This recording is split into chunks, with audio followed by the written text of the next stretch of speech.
Lagi nagsisimula na, boy. Oo nga, ayan no. Ano? Oh, Late na tayo. Kaya pa tayo nahanap eh. paano? Nalakala na yung Vespa ko? Andun na daw eh. Ha? Andun na daw. Ito na yung Vespa ko? Oo, tara na. Patay tayo dyan. Simula na pala. Grabe oh. Puro Vespa pala dito lahat. Late na tayo. Dahil Vespa oh. Saan yung padak natin? Padak. Ito. Race power ba to, boss? Ay, Jeric, nandito pala. Asa sila, boss? Boss! Oh, sorry. Nakabihis na kami oh. Traffic, ang daming pusa sa daan eh.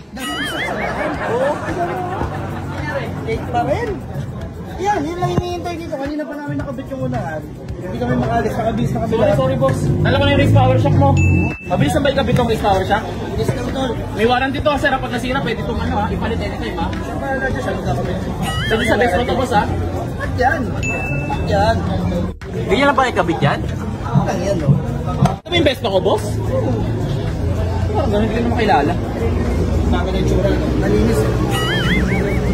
So, mas maganda pag naka-race power kasi mas smooth siya. Adjustable. Adjustable pa.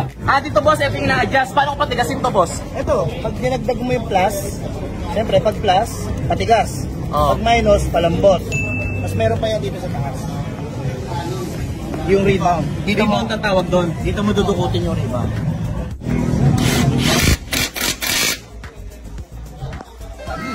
Ganun lang. Parang everyone. So ngayon, tutuloy naman natin ngayon, boss. Palambutin mo, boss. Ayan, talon-talonan mo. Yan! Ito yung pinakamatigas. Mayroon ka mo. Mas bagay yung matigas sa racetrack. Ikaw. Talaga? Oo. Ito mo. Oo, tigas. Ano kailangan ba talaga sa matigas sa race track? Mas okay yung mas matigas. Pag malambot kasi, lulubog. Pag matigas, hindi lulubog. So kailangan magtigas pag sa mga cornering. Yes, pag malubak, doon lang tayo maglalagay ng lakot. Pero pag puro tuwid naman, agad matigas. Ayan. Sige, boss. Magbihis na ako, boss. Bisa. At eto na nga, ilalabasan natin tong motor natin para matry natin sa track. Let's go! So guys, eto na. Kita nyo, oh. Naka-race power na tayo, oh. So dito natin malalaman yung performance ng race power. Ayan, oh. Race power na rin to.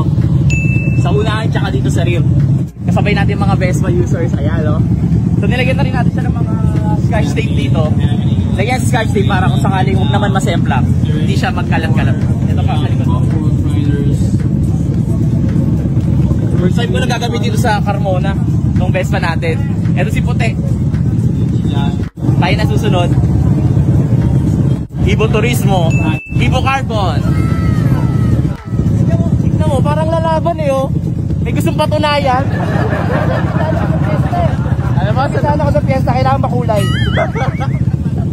At eto na nga, dito na natin masusubukan tong race power suspension gamit ang Vespa. So nandito kami sa Carmona Circuit kung saan nagtipon-tipon ng mga Vespa users para ma-experience naman ang Vespa sa track. Take note ha, hindi to paunahan kung saan dito ine-enjoy lang namin. Chill ride lang kumbaga kasi itong Vespa medyo may pagkamahalad kaya hindi namin to pwedeng bakbakin. At nandito kami para i-testing tong race power suspension na which is grabe, napakasarap at napaka-smooth gamitin. Kaya solid tong race power talaga.